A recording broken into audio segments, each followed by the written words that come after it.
నమస్తే. LB Nagar constable issue రకరకాలుగా మరుపులు తిరుగుతోంది. దీనికి సంబంధించి ఫ్యామిలీ వాళ్ళు చెప్తున్న అంశం ఏంటంటే, లేదు ఒక ఏసీపీకి సంబంధించిన రెస్ట్ రూమ్లో చనిపోతే ఏసీపీ కావచ్చు పోలీసులకు తెలియకపోవడం ఏంటి, నిజంగా పోలీసులే చంపేసి ఉంటారు అంటూ కూడా అక్కడ రకరకాలమైనటువంటి ఆ కుటుంబ సభ్యులు కావచ్చు, లేకపోతే గిరిజన సంఘాల నాయకులు అయితే ఇక్కడ డిమాండ్ చేస్తూ ఉన్నారు. దీనికి సంబంధించి పోలీసులు కనీసం అక్కడ ఆన్సర్ చేయకపోగా వాళ్ళందరినీ అక్కడి నుంచి పంపించేటువంటి ప్రయత్నం చేయడం, వాళ్ళ అమ్మ ఎంత క్వశ్చన్ చేసినా వాళ్ళమ్మ నా కొడుకును మీరే చంపారంటూ ఒక పై ఆఫీసర్ దగ్గరికి వెళ్ళి డైరెక్ట్గా చేతులు లేపి మాట్లాడినా కూడా వాళ్ళు కనీసం మాట్లాడే పరిస్థితి కనిపిస్తూ ఉంది. నిజంగా కానిస్టేబుల్ అనే వ్యక్తి ఇతను ఒక గిరిజన సామాజిక వర్గానికి చెందిన వ్యక్తి కాబట్టి కావాలనే ఇతని కులం పేరుతో దూషించారు. కులం పేరుతో దూషించడమే కాకుండా చాలా ఇబ్బందులు పెట్టారు. పై ఆఫీసర్లు చాలా ఇబ్బంది పెట్టడం కారణంగానే తను ఏమీ చేయలేక పోలీస్ స్టేషన్లోనే చనిపోయాడు అంటూ కూడా ఈ రకమైన మాట్లాడుతున్నారు. లేక ఇతను కులం పేరుతో దూషిస్తూ పోలీసులే చంపేసి ఉంటారు, ఒక ఏసీపీ ఆఫీసులో చనిపోతే పోలీసులకు సంబంధం లేదు, తనే చనిపోయానడం ఏ విధంగా కరెక్టు? నిజంగా ఒకవేళ ఉరి వేసుకునే చనిపోతే కింద రక్తపు మరకలు అంత పెద్ద ఎత్తున రక్తం ఎందుకు అక్కడ కింద ఏరులై పారుతూ ఉంది, రక్తం ఉరి పెట్టుకుంటే అంత రక్తం ఏ విధంగా వస్తుంది అని చెప్పేసి అక్కడ ఆ కుటుంబ సభ్యులు అయితే చెప్తారు. అలాగే కుటుంబ సభ్యులు ఇతను 2024 బ్యాచ్కి సంబంధించిన కానిస్టేబుల్, ఇతను చాలా రోజులుగా కూడా మంచిగానే పనిచేస్తూ ఉంటాడు. ఇంటికి వెళ్ళినప్పుడు కూడా కొంచెం వర్క్ విషయంలో ప్రెషర్ ఉండేది, ఇట్లా కొన్ని రకాలుగా పై ఆఫీసర్ల నుంచి కొంచెం ఇబ్బంది జరుగుతుందని చెప్పి చాలాసార్లుగా మాట్లాడిండు. కానీ చాలా ధైర్యం ఉన్నటువంటి వ్యక్తి, ఎప్పుడు చనిపోవాలని చెప్పి ఎప్పుడు థాట్స్ వచ్చేవి, ఎవరైనా చనిపోతామని చెప్పేసి ఎవరు నోటి నుంచి వచ్చినా కూడా తిట్టేవాడు. చనిపోవడం ఏంది, ఉండి సాధించాలి కదా అని చెప్పేసి చాలా రకాలుగా ఎవరైనా అలా మాట్లాడితే తిట్టేవాడు అని చెప్పేసి తన సిస్టర్ కావచ్చు, తన అమ్మ కావచ్చు, చాలా మంది చెప్తాడు నా చనిపోయే వ్యక్తి కాదు, కావాలనే ఎవరో చంపేసి ఉరిపెట్టి మా తమ్ముడు చనిపోయాడని చెప్పి చిత్రీకరిస్తూ ఉన్నది పోలీసుల సమక్షంలోనే జరిగింది అంటూ కూడా కుటుంబ సభ్యులు అయితే మాట్లాడుతూ ఉన్నారు. దీనికి సంబంధించి ఆ రోజు ఆ గిరిజన నాయకులు అయితే చాలా మంది అక్కడ వెళ్ళారు. అలాగే సేవలాల్ సంబంధించినటువంటి ఆ సంజీవ్ నాయక్ గారు అలా ఆధ్వర్యంలో చాలామంది నాయకులు అయితే అక్కడికి వెళ్ళి మాట్లాడదాం. మరి ఆ రోజు వీళ్ళు అందరూ పోలీసుల సమక్షంలో ఉన్నారు, పోలీసులను కూడా అడిగేటువంటి ప్రయత్నం చేసిర్రు. అసలు ఏం జరిగింది ఏంటి అని చెప్పేసి కూడా అన్న మాటల్లో ఒకసారి తెలుసుకునే ప్రయత్నం చేద్దాం. ఎందుకంటే అటు పోలీసులు అయితే లేదు అతనే చనిపోయిన పోలీసులు అంటా ఉన్నారు, లేదు ఆ కులం పేరుతో దూషించారని చెప్పేసి వీళ్ళు మాట్లాడదాం. మనతో పాటు ఆ సంజీవ్ నాయక్ గారు లైన్లోకి వచ్చారు. అన్న నమస్తే. నమస్తే అన్న, ఆ రోజు ఏం జరిగింది? ఎల్బీ నగర్లో సాయి అనేటువంటి కానిస్టేబుల్ అతన్ని కులం పేరుతో దూషించి చంపేశారని చెప్పేసి కుటుంబ సభ్యులు ఆరోపించారు. అలాగే మీరు కూడా చాలా మాట్లాడారు. నిజంగా ఆ కేసు విషయంలో ఏం తేలింది, ఏం జరిగిందంటారు? మాకు ఆ రోజు ముఖ్యమంత్రి గారు అక్కడ ఎవరైతే సాయి కుమార్ చనిపోయినటువంటి ప్రాంతం ఉందో అది ఇబ్రహీంపట్నం నియోజకవర్గం కిందికి వస్తుంది. అక్కడ ఎమ్మెల్యే గారు ఆ ఎల్బీ నగర్ పోలీస్ స్టేషన్ మేము ధర్నా చేస్తుంటే అక్కడికి రావడం జరిగింది.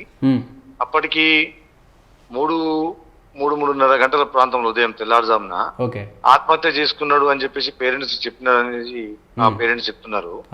తీరా చూస్తే వాళ్ళు వచ్చేసరికి అక్కడ శవం లేదు. ఎందుకు తీసినారు శవం అని మాకు ఎందుకు చూపించలేదని పేరెంట్స్ అడిగితే ఏమైనా సిపిఆర్ లాంటిది ఏమైనా చేస్తే బతుకుతారేమో అని హాస్పిటల్ తీసుకుపోయామని చెప్పి, మంచిదే, వెరీ గుడ్. కానీ మరి ఆ రక్త మరకలు ఎందుకున్నాయి ఒకటి, రెండోది సీసీటీవీ ఎందుకు పనిచేయట్లేదు? అదే రోజు దేశం మొత్తం రాష్ట్రం మొత్తం సీసీటీవీలతో సగం పరిపాలన చేస్తున్నటువంటి పోలీస్ యంత్రాంగం, పోలీస్ స్టేషన్ లో సీసీటీవీ పోవడం అనేది ఇది కొంచెం అనుమానాస్పదంగా ఉన్నదని చెప్పేసి మేము భావించినాం. రక్త మరకలు ఉండడం రెండో అనుమానము. మూడో అతి ముఖ్యమైనదంటే తను లెటర్ రాసినాడు డీసీపీ గారికి అడ్రస్ చేస్తూ, ఇట్లా సంగతి నాకు వచ్చిన ఉద్యోగం వీళ్ళు చేయిస్తున్న ఉద్యోగం వీరు బలవంతం చేస్తా ఉన్నారు, నన్ను ఆ ఉద్యోగం చేయమని చెప్పేసి ఆ పని చేయమని చెప్పి నన్ను బలవంతం చేస్తా ఉన్నారు. నేను చాలా చదువుకున్న వాడిని, నాకన్నీ కూడా చట్టాలు తెలుసు, నేను వచ్చినటువంటి నౌకరీ వేరు, నాకు చేయిస్తున్న పని వేరు. నేను చిన్న ఉద్యోగి కావచ్చు కానీ నేను చాలా ఉన్నత విద్యలు చదువుకున్న వాడిని, నేను సివిల్ కూడా ప్రిపేర్ అవుతున్నాను, నేను నా డ్యూటీ నేను చేసుకుంటా, తర్వాత నా పని నేను చేసుకుంటా అని చెప్పేసి తను ఎంత చెప్పినా అందులో ఉన్నటువంటి రైటర్ ప్రధానంగా ఎవరేం కాదు కానీ రైటరే బాగా టార్చర్ పెట్టేవాడు అనేది ఆ లెటర్ లో స్పష్టంగా రాసినటువంటి పరిస్థితి మేము చదివినాము. అయితే ఎమ్మెల్యే గారు మేమందరం ధర్నా చేస్తుంటే ఎమ్మెల్యే గారు కూడా రావడము, వారి నియోజకవర్గం ప్రజలని మరి ఏమనుకో ఒక సానుభూతితో రావడము, మద్దతుగా మాతో ఉండడం జరిగింది. మంచిది, హ్యాపీ. సీఎం గారు మా ముందే ఆయనకు ఫోన్ చేసినాడు.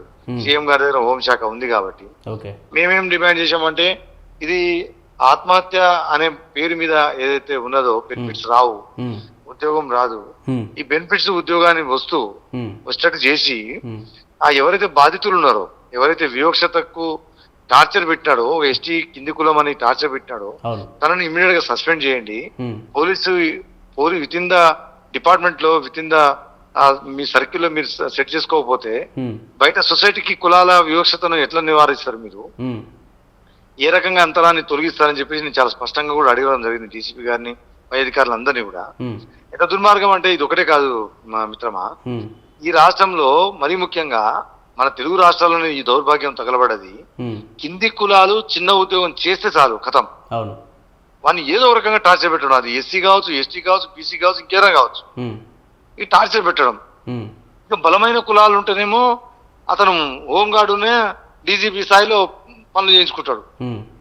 కానీ కింది కులాలు చిన్న ఉద్యోగాలు చేస్తున్నటువంటి వాళ్ళకైతే టార్చర్ ఇంకా పోలీస్ డిపార్ట్మెంట్ లో చెప్పుకోలేని భయంకరమైనటువంటి పరిస్థితులు. నేను ఆ ధర్నా చేసిన తర్వాత నాకు చాలా మంది పర్సనల్ కూడా మెసేజ్ చేస్తూ ఉన్నారు వాట్సాప్లలో. కొంతమంది హోంగార్డులకు ఎక్కడెక్కడో పార్కింగ్, వాళ్ళ ఇళ్లలో పార్కింగ్, బాకీ పనులకు, వంట పనులకు, ఇక కానిస్టేబుల్లకు తుడవడానికి, ఇల్లు ఊడడానికి, ఇది డ్రైవర్లుగా, హెడ్ కానిస్టేబుల్కు డ్రైవర్లుగా. ఇంత దుర్మార్గం అసలు. ఎక్కడన్నా ఒక పోలీసు ఉద్యోగము ఇప్పుడు మనం చూస్తున్నాము, పోలీసు నౌకరీ పడ్డదంటే ఈయన తీసింది 5,000 ఉద్యోగాలే గాని లక్షల మంది అప్లికేషన్ పెట్టుకున్నారు. లక్షల మంది అప్లికేషన్ పెట్టుకున్నారు. అంటే కనీసం పోలీసు ఉద్యోగాన్ని మేము కొట్టి సాధించి కనీసం మాకు బేస్ ఉంటది, ఒక గౌరవం ఉంటది, పోలీస్ డ్రెస్ వేసుకుంటే మేము ఆత్మగౌరవంతో ఉంటాం. ఆత్మగౌరవం లేదు, మన్ను లేదు దీంట్లో. అంతా తుడిచిపెట్టుకునేటట్టుగా చేస్తా ఉన్నారు. ఇది డీజీపీ గారి స్థాయిలో తెలుసు, అందరికి తెలుసు అని మా భావన, వాస్తవం కూడా ఇది. ఎందుకంటే డీజీపీ గారికి తెలియకుండా ఏం జరగట్లేదు, ముఖ్యమంత్రి గారికి తెలియకుండా ఏం జరగట్లేదు, హోంమంత్రిగా ఉన్న రేవంత్ రెడ్డి గారికి తెలియకుండా ఏం జరగట్లేదు. ఎందుకు ఈ వివక్షత ఉంది అన్న? ఇక్కడ ఒకట సాయి కుమార్ విషయానికి వస్తే అన్న, సాయి కుమార్ చనిపోయింది ఏసీపీ రెస్ట్ రూమ్ లో. ఏసీపీ రూమ్ లో ఖచ్చితంగా సీసీ కెమెరా ఉండి తీరాలి. అదే రోజు పని చేయకపోవడం ఏంటి? నిజంగా అతను ఆత్మహత్యనే చేసుకుంటే, ఏదైనా ఉరిపెట్టుకుంటే ఓన్లీ అంతగానో బ్లడ్ కూడా కింద వచ్చేటువంటి పరిస్థితులు ఉండకపోయేది. నిజంగా ఎవరైనా కావాలనే చేసి ఉంటారంటవా? పోలీసులు కావచ్చు, ఎవరైనా నిజంగా ఏం చెప్తా ఉన్నారన్న పోలీసులు అడిగిన? మాకు రెండు రకాలు బ్రదర్. పోలీస్ స్టేషన్ లో పోలీసులు కొట్టి చంపేంత సాహసం చేస్తారని నేను ఉత్తగానే వాళ్ళు చేసినటువంటి ఏదైతే వివక్షత చూపిస్తారో, వాళ్ళు కింది కులాలను తక్కువ చూస్తారో మేము వాళ్ళ మీద బట్టకాలు చేయదలుచుకోలే. ఎందుకంటే ప్రాక్టికల్ గా మనం మాట్లాడితే తను చనిపోవడానికి లేదా ఏదైనా ఇంకేతర కారణాలు అది పోలీస్ డిపార్ట్మెంట్ లో విత్ ఇన్ ద సర్కిల్ లో జరిగింది అనేది నా ఆరోపణ. అది బలంగా జరిగింది కాబట్టి తను అది చనిపోవడానికి ఆత్మహత్యగా అనుకోవచ్చు, లేదా చంపబడ్డటువంటి ఆరోపణలు కావచ్చు, దేనికైనా కావచ్చు. కానీ ఇది ముమ్మాటికి పోలీసులు పోలీస్ స్టేషన్ లో కులం మీద జరిగిన హత్యగానే భావిస్తున్నాను నేనైతే. ఇది చిన్న కులాల మీద, చిన్న కులాలను చంపే కార్యక్రమమే భావిస్తున్నా. ఎందుకు అంటే మాకు ఎవ్వడు ఇక్కడ ఎస్టీలం హైదరాబాద్ లో, ఇంత పెద్ద మహానగరంలో ఇట్లాంటి ఎందుకో దరిద్రం పాడుగా నా ఎల్బీ నగర్ పోలీస్ స్టేషన్ లో ఆ మధ్య మా ఎస్టీ మహిళలను కొట్టి చంపారు అన్యాయంగా, దొంగల నేపథ్యంలో, ఇంకా వేరే నేపథ్యంతో. దాని మీద ఏం సరితప్పుడు లేదు. నిన్న సాయి కుమారు ఎందుకో ఆ ఎల్బీ నగర్ పోలీస్ స్టేషన్ ఎస్టీలను అమాయకులైన మమ్మల్ని చెప్పడానికి ఉన్నారో, మరి వీళ్ళు పోలీసులని వేరే వాళ్ళ మీద చూపించడం, వీళ్ళ చేతకాక మా మీద చూపిస్తున్నారు అర్థం కాదు. కానీ ఆ ఎల్బీ నగర్ సర్కిల్ ఎంత దారుణాలు జరుగుతాయి, చాలా దారుణాలు జరుగుతాయి అక్కడ. పోలీస్ స్టేషన్ లో మా ఎస్టీలకు సంబంధించి ఇప్పటి వరకు ఏ పై అధికారి కూడా మమ్మల్ని ఎట్లున్నారు బిడ్డ, మీరు కింది కులం అని ఎప్పుడన్నా మీకు బాధ పెడుతున్నారా, లేదా వీళ్ళు ఏమైనా బాధ చెప్పుకుంటే దాన్ని పరిష్కరించే పరిస్థితుల్లో అధికారులు, పై అధికారులు లేకపోవడమే సాయి కుమార్ హత్య కారణమైంది. లేకపోతే సాయి కుమారు మనోవేదన ఆ తోటి ఉద్యోగస్తులకు తెలుస్తుంది, తోటి ఆఫీసర్లకు తెలుస్తుంది, పై అధికారులకు తెలుసు. సాయి కుమార్కి ఇష్టం లేని పోస్ట్ ఇస్తున్నారు, నేను వద్దు పోను అని చెప్పేసి పదే సిఏ గారికి కూడా అప్లికేషన్ చెప్పుకున్నాడు ఓవరాల్ గా అందరికి చెప్పుకున్నాడు. అయినా జరిగింది అంటే తను చాలా గొప్పగా నాలెడ్జ్, ఒక థమ్సప్ అలవాటు లేదట తమ్మునికి, చిన్న బ్యాడ్ హ్యాబిట్ లేదు పాపం, చదువు తప్ప. ఒక కానిస్టేబుల్ ఉద్యోగం, వాళ్ళ తల్లిదండ్రులను చూస్తే ఎంత బాధ అనిపించిందో. ఉన్న ఆస్తి మొత్తం కొడుకులు ఇద్దరిని చదివించి, ఇద్దరు అమ్మాయిలకు పెళ్లిళ్ళు చేసి, ఇద్దరు కొడుకులు చదివించడానికి వాళ్ళ ఆస్తులు మొత్తం అమ్ముకొని కూలి పని చేసుకుంటున్నారు. ఎంత దుర్మార్గం అది. దానికి ముఖ్యమంత్రి గారు స్పందించిన తీరు ఏంటంటే 5 లక్షల రూపాయలట. చనిపోతే ఆయన ఇచ్చేది 5 లక్షల రూపాయలు హోంమంత్రి ఆయన కాబట్టి నేను 5 లక్షల రూపాయలు, నేను 5 లక్షల రూపాయలు ఆ సిపి గారు. అంటే బెనిఫిట్స్ రావు, ఇక ఏదో ₹1,00,00,000 చిల్లర వచ్చి బెనిఫిట్స్ రావు. సరే మాకు మేము మల్లారెడ్డి రంగారెడ్డి గారికి మేము ఫోర్స్ చేయడము, పోలీస్ స్టేషన్ ముందు ముట్టడి చేయడము, దాంతో కొంచెం మళ్ళీ ముఖ్యమంత్రి గారు రంగారెడ్డి గారితో మాట్లాడడం, ఒక ఉద్యోగము, తండ్రికి ఒక పెన్షన్ కనీసం ఆ లెవెల్ కొని వచ్చింది. రెండో హామీ ఏమి ఇచ్చినాడు ఎమ్మెల్యే రంగారెడ్డి గారు అంటే, ముఖ్యమంత్రి గారి దగ్గర ఇక్కడ ఉన్నటువంటి ముఖ్య సంఘాల నాయకులను తీసుకొని పోయి ముఖ్యమంత్రి గారిని రిక్వెస్ట్ చేస్తానికి మీకు టైం తీసుకొని వస్తాం, మీరు కూడా రండి, మనం అందరం రిక్వెస్ట్ చేద్దాం, ఇప్పుడు ఫోన్ లో అన్ని విషయాలు మనం మాట్లాడుకోలేము, ఇది సెన్సిటివ్ ఇష్యూ కదా అని చెప్పేసి రంగారెడ్డి గారు హామీ ఇచ్చిండు. ఎందుకంటే తన కాన్ఫరెన్స్ సంబంధించిన సాయి కుమార్ చనిపోతే తనకు కూడా బాధ్యత ఉంటది కదా. రేపు ఆయన అధికార పార్టీ ఉండి ఇవాళ మాట చెప్తే రేపు మేము అది కూడా చెప్పాం, రంగన్న గుర్తుపెట్టుకోండి, ఈ మాటలు మీరు తప్పి వాళ్ళ కుటుంబాలకు బెనిఫిట్ అందకపోతే ఖచ్చితంగా సంజీవ్ నాయక్ అనేటువంటి గజ్జ కట్టుకుని నియోజకవర్గం మొత్తం నువ్వు చేసిన ఈ పనికి మాకు జరిగిన అన్యాయం మీద మొత్తం గొంతెత్తుతాం, గజ్జ కడతాం, మీ ఇష్టం అని చెప్పేసి గట్టిగా చెప్పడం కూడా జరిగింది రంగారెడ్డి గారికి. సరే, వారు సానుకూలంగా చాలా ఓపికతోటి వారు కూడా అక్కడ కూర్చోవడము, మాతో చర్చలు జరపడం, డీసీపీ గారితో మాట్లాడడం జరిగింది. కానీ ఏది ఏమైనా సాయి కుమార్ మరణం అయితే చాలా బాధాకరం. అన్న, మీరు మీ సేవల తరపున కావచ్చు, మీ గిరిజన సామాజిక వర్గం తరపున వాళ్ళ కుటుంబ సభ్యులతో మాట్లాడే ప్రయత్నం చేసిరా అంటే ధైర్యంగానే ఉంటాడా, లేకపోతే సూసైడ్ చేసుకున్నా చెప్పేసి పోలీసులు చెప్తాను అని చెప్పేసి చనిపోయేంత పిరికోడు కాదు అనేది చాలా స్పష్టంగా చెప్తున్నాడు అనమాట. తల్లి ఇంకేమన్నా తెలుసా, వీళ్ళు ఇచ్చే కోటి పాలు నాకొద్దు, నా కొడుకుని నన్ను తెచ్చియండి, లేదు చంపినోని చంపండి, లేదు చంపినోని శిక్షించండి అన్నది తప్ప ఇంకో మాట మాట్లాడలేదు తల్లి. తన గొంతు మీరందరూ ఉన్నారు ఆ రోజు సాక్ష్యం. అసలు కళ్ళలో నీళ్ళు ఆగట్లేదు. ఇంత చదువు చదివించి, ఇంత గొప్పగా చదివించి తను ఆ స్థాయిలో ఉద్యోగాలు రాకపోయినా చిన్న కానిస్టేబుల్ ఉద్యోగానికి వచ్చినా ఏదో గౌరవం దక్కుతుంది, ఏదో అనుకుంటాం కదా, పోలీస్ వేషం వేసుకొని సినిమాల్లో డైలాగులు చిన్నప్పటి నుంచి వింటారు కదా, ఆ పోలీస్ వేషం వేసుకొని ఇంత గౌరవం ఉంటుందేమో అని బయట పోలీసులను చూస్తే చాలా సెల్యూట్ కొడతారని ఈ భావంతో ఉండేటోళ్ళందరూ కూడా పోలీస్ కానిస్టేబుల్ ఉద్యోగం వచ్చిన తర్వాత అసలు విషయాలు అసలు బాధ తెలుస్తున్నాయి. దాంట్లో సాయి కుమార్ ఏదైతే హత్య కావచ్చు, ఆత్మహత్య కావచ్చు, ఇది నిర్ధారణ చేయాల్సింది పోలీసులు, ప్రభుత్వము. అందుకనే మేము డిమాండ్ చేసిన ఈ ప్రభుత్వం మీద పూర్తిగా మాకు నమ్మకం లేదు, సిబిఐ తోటి విచారణ చేయాలని మేము డిమాండ్ చేసినాం. ఎందుకంటే దీనికి కారణం ఏందో తెలియాలి.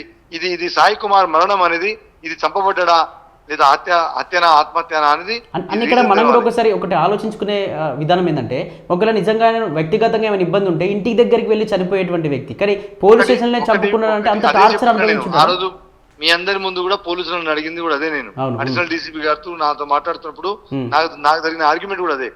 చనిపోతే తనకు పెళ్లి కాలేదు, భార్యతో బాధ ఉందని, కుటుంబ సమస్యలు ఉన్నాయని, అప్పులు ఉన్నాయని లేవు, తను మంచిగానే ఉన్నాడు, చాలా ఇంటెలిజెంట్. వినాయకునికి కూడా చందా పంపుతానట ఆ రోజు 9 గంటలకు ఫోన్ చేసి. వాళ్ళ నాన్నకు ఫోన్ లో డబ్బులు లేవు పెట్టిన కొడుక అంటే నేను కొడతాను డాడీ అని ఫోన్ డబ్బులు కూడా కొట్టిండట ఆ రోజు రాత్రి 9 గంటలకు ఫోన్ చేసి. తను చనిపోవడానికి కారణము అక్కడ జరిగినటువంటి పరిస్థితులు సీసీ కెమెరా తప్పితే మనకి ఇక పోలీసు వాళ్ళ చెప్పరు. ఒకవేళ తెలిసిన చిన్న కింది ఉద్యోగస్తులు అసలే చెప్పరు, నోరిప్పరు. పై అధికారులతో భయంతో, పై అధికారుల ఆదేశం వస్తే గానీ వాళ్ళు మాట్లాడలేని పరిస్థితి. కాబట్టి వాస్తవాలు తెలిసినా మాట్లాడరు పోలీసులు. కాబట్టి ఇది ఇక్కడ ఈ రాష్ట్ర ప్రభుత్వ యంత్రాంగంలో ఉన్నటువంటి సంస్థలు కాకుండా కేంద్ర ప్రభుత్వంతో సంస్థలు అది ఖచ్చితంగా విచారణ జరుపు. ఒక ట్రైబల్ చనిపోయిందబ్బా, ఇది ఆలోచించండి. ఇప్పుడిప్పుడే ఫస్ట్ జనరేషన్ ఈ కులాలు ఉద్యోగాలు పోలీస్ స్టేషన్ లో ఇట్లా గౌరవించడానికి కనీసం ఆత్మగౌరవంతో ఉంటాం అనే ఒక అవకాశం ఇప్పుడు వచ్చింది. ఏముంది ఈ రాష్ట్రంలో, ఏముంది అంటే కింది కులాలను ఈ రకంగా చంపబడుతున్నారు ఎస్టీలు. పైన అధికారులు హెచ్ఓడీస్ ఉంటే, హెడ్ ఆఫ్ ద డిపార్ట్మెంట్ మా ఎస్టీలు ఉంటే లంచం తీసుకోకుండా ఏసీ పట్టించి ఆ కుర్చీలు తొలగించేస్తారు. ఎంత దారుణం తెలుసా ఈ రాష్ట్రంలో మా గిరిజనుల మీద జరుగుతున్నది.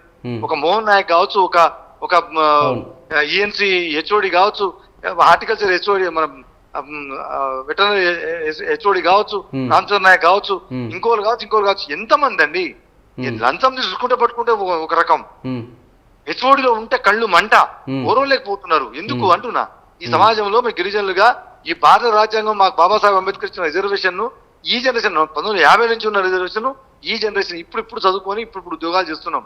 ఎందుకు మా మీద అంత కళ్ళమంట అనేది నేను చాలా మనోవేదన. ప్రజల యొక్క ప్రాణాలను, ప్రజలకు సమస్యలను తీర్చేటువంటి పోలీస్ స్టేషన్లో చనిపోతా ఉంటే నిజంగా సామాన్య ప్రజల పరిస్థితి ఏందన్నా, అసలు ఏం జరగబోతుంది అంటారు తెలంగాణలో? నేనేమంటున్నా అంటే ఇప్పటికే ఒక రకమైనటువంటి ప్రచారము, ఇది అవునన్నా కాదన్నా, ఇది మీరు మనందరూ వింటున్నటువంటి లైవ్ లో వింటున్నటువంటి ప్రతి ఒక్కరు కూడా ఇది గుండె మీద చేసుకొని చెప్పాలి, ఆలోచించాలి కూడా ప్రజలందరూ. తెలంగాణలో పోలీసు వ్యవస్థ అనేది రాజకీయ వ్యవస్థగా పనిచేస్తున్నది. ఇది వాస్తవము. ఏ ఒక్కడు కూడా గుండె మీద చేసుకొని ఇది కాదు అని నిరూపించమని చెప్పండి. ఆ ఎస్ఐల కానించి నీ పైసా అధికారుల దానిక ఆ కాంగ్రెస్ పార్టీ అధికారులు ఉన్న నాయకులు, ఎమ్మెల్యేలు, మంత్రులు, ముఖ్యమంత్రి ఏం చెప్తాడో అదే రాజ్యాంగము అదే అమలు అవుతుంది తప్ప భారత రాజ్యాంగము నిజంగా చట్టాలు ఏదైతున్నాయో దాన్ని ఇంప్లిమెంట్ చేయడానికి ఎవ్వరు కూడా ఇక్కడ పనిచేయట్లేదు అనేది చాలా స్పష్టంగా అవుతున్నది. ఇందున ఇక రక్షించాల్సిన పోలీస్ స్టేషన్లోనే, రక్షక పట నిలయంలోనే పోలీసు వేషం వేసుకున్నటువంటి మా తమ్ముడు మా సోదరుడు ఆత్మహత్య చేసుకుండా లేదా చంపబడ్డా అంత జరిగిందంటే మీ చేతకాంతనం కాదా? దీని మీద బాధ్యత వహించి హోంమంత్రి కనీసం స్పందించడా, ఒక మాట ప్రకటన చేయడా, ఆ అధికారుల మీద చర్యలు తీసుకోడా, అట్లీస్ట్ ఇట గాలికి వదిలేస్తాడా, ఇంత గాలికి వదిలేస్తాడా? రేపు ఇది జరుగుతుంది, రేపు ఇంకోటి జరుగుతుంది, ఇంకేదైనా జరుగుతుంది, పోలీస్ స్టేషన్ ఎవరైనా బాంబు పెట్టి పెళ్లి చేస్తాడు, నీ సీసీ కెమెరా పని చేయకపోతే ఎట్లా? ఒక స్పై ఉంటాడు, లేదా ఇంకెవడైనా జారుతాడు, పోలీస్ స్టేషన్కి వస్తాడు, లోపల కెమెరాలు లేవని అంటారు. రేపన్నాడు ఏంది ఏమని కాపాడుతున్నారు మీరు? అంటే నిజంగా ఇన్ని రోజుల నుంచి కెమెరాలు పనిచేసి అదే రోజు పనిచేయడం లేవు అంటే ఏమైనా కీలక ఆధారాలు ఏమైనా ఉండే ఛాన్స్ ఉందంటారా? సీసీ కెమెరాలు 100% ఉందని నా అనుమానం. మొదటి నుంచి చెప్తున్నా, ఇప్పుడు కూడా నేను అనుమానం పడుతున్నా. ఆ కుటుంబానికి ఆ రావాల్సిన బెనిఫిట్ ఆగిపోతుందని బ్లాక్మెయిల్ చేస్తున్నారు పోలీసులు. అయినా కానీ నేను ముక్కుసూటిగా వాస్తవాలు మాట్లాడాలి. బెనిఫిట్ అనేది చనిపోయిన తర్వాత ఇక ఆ కుటుంబానికి మనం ఎవరేం కాపాడలేం. కానీ కనీసము పోలీస్ స్టేషన్ లో సీసీ కెమెరాలు లేని పోలీస్ స్టేషన్లు ఎక్కడ ఉన్నాయా ఈ రాష్ట్రంలో? ఉంటాయా మీకు తెలియకుండా? రైట్, లేవంటే ఇప్పుడే రేపు పోలీస్ స్టేషన్ లో అన్ని పోలీస్ స్టేషన్ చెక్ చేద్దాం మనం. సీసీ కెమెరాలు లేవంటే మాత్రం నిజంగా అసలు పోలీస్ వ్యవస్థ పనిచేయట్లేనట్టు గుర్తుపెట్టుకోండి. అంటే బయట మన బైకుల మీద పోతే ఫోటోలు తీయడానికి ఒక కెమెరాలు ఇచ్చిన పోలీసులు ప్రతి ఒక్క చౌరస్తాలో ఇద్దరిద్దరు వేసి పోలీసులకు కెమెరాలు ఇచ్చి ఫోటోగ్రాఫర్లు చేసిరు. అంటే ఈ రకంగా ఆదాయం లాగొచ్చానా? సీసీ కెమెరాలతోటి సిగ్నల్ జంప్ అయితే ఏమన్నాడు ముఖ్యమంత్రి ఒకరోజు స్టేట్మెంట్, అర్జెంట్ గా బ్యాంకుల నుంచి కట్టేటట్టుగా మీరు పెట్టండి అన్నాడు. ఎక్కడైనా ఉందా ఈ దేశంలో? లేదు. ఆయన ఆ ప్రకటన చేయవచ్చు. అంటే పోలీసులను మీరు డబ్బులు దండుకొని రండి. నిజాం కాలంలో ఈ ఎవరైతే కాశీ రజీ వాళ్ళు ఉన్నారో ఈ వీళ్ళు పోయి మొత్తం వసూలు చేసుకొని రండి, శిస్తులు మొత్తం ఊర్ల మీద పడి రైతుల దగ్గర దోసుకొని రండి అని చెప్పేసి ఏదైతే పంపుతున్నాడో పోలీసులను వాడుకుంటున్నాడు అంటున్నాను ఈ ప్రభుత్వం, ముఖ్యమంత్రి రేవంత్ రెడ్డి గారు. ఇది దుర్మార్గం కాదా అంటున్నా. ఎందుకు ప్రజాస్వామికవాదులు మేధావులు మాట్లాడలేదు దీని మీద? ఎందుకు గిరిజనుడు చనిపోతే ఒక్క నాయకుడు కూడా ఎందుకు మాట్లాడలేదు? ఎందుకు అంత అసలు అంత చురుకన ఎందుకు? పోలీస్ వ్యవస్థ భ్రష్టుపడిపోతుంది కదా. అవును అన్న, చివరిగా సాయి కుమార్ కానిస్టేబుల్ విషయంలో మీరు ఈ గిరిజన సంబంధించిన సమాజ వర్గం నుంచి లేకపోతే మీ సేవల తరపున మీరు మీ యొక్క డిమాండ్స్ ఏంటి అన్న? మా డిమాండ్ ఆ కుటుంబానికి పూర్తి స్థాయిలో ఆదుకోవాలి. ఏ బెనిఫిట్ ఉందో అన్ని బెనిఫిట్, కామన్ గా చనిపోయిన ఉద్యోగికి ఏ బెనిఫిట్ అన్ని ఇస్తూ అదనంగా ప్రభుత్వము ఆ కుటుంబానికి అన్ని విధాలుగా ఆదుకోవాల్సిన అవసరం ఉంది. భూమి లేదు కాబట్టి 5 ఎకరాల భూమి ఇవ్వాలని డిమాండ్ చేసినా ఆ భూమిని కూడా సౌకర్యం కల్పిస్తే కూలీనాలు చేసుకునే కుటుంబం కనీసం తల్లిదండ్రులు చనిపోయేదానికి భూమి మీద బతారు. వాళ్ళ 2 ఆడపిల్లలు, వాళ్ళకి ఎవ్వరు లేరు వెనక ముందు. కొడుకు కానిస్టేబుల్, ఏఆర్ కానిస్టేబుల్ ఎక్కడ ఉద్యోగం చేస్తున్నాడు. ఆ చాలి తన హైదరాబాద్ లో నివాసం ఉండాలంటే ఆయనకే ఇబ్బంది. కాబట్టి మొత్తం వాళ్ళకు కాపాడుకుంటేనే భవిష్యత్తులో గిరిజనుల మీద జరుగుతున్నటువంటి ఈ రకమైనటువంటి దాడులు కావచ్చు, ఏసీబీ దాడులు కావచ్చు, ఈ రకమైనటువంటి అవమానాలకు ఈ వివక్షతకు గురవుతున్నటువంటి మా గిరిజనులను కాపాడాల్సిన బాధ్యత ప్రభుత్వం మీద ఉంది. దానికి ఒక కమిటీని వేయాల్సిందిగా మేము డిమాండ్ చేస్తున్నాం. దానికోసమే త్వరలోనే ఒక ప్రెస్ మీట్ ను పెద్ద ఎత్తున ప్రెస్ మీట్ ప్లాన్ చేస్తున్నాం. ప్రభుత్వాన్ని డిమాండ్ చేస్తున్నాం. ఇది ఒక ప్రధాన ఎజెండాగా మాకు రక్షించే ఒక సంస్థను, అటానమస్ సంస్థను మాకు ఏర్పాటు చేయాలి. దానికి అన్ని రకాల హోదా కలిపి మేజిస్ట్రేట్ హోదా కూడా కల్పించి ఇప్పుడు ఎస్సీ కమిషన్ ఉంది.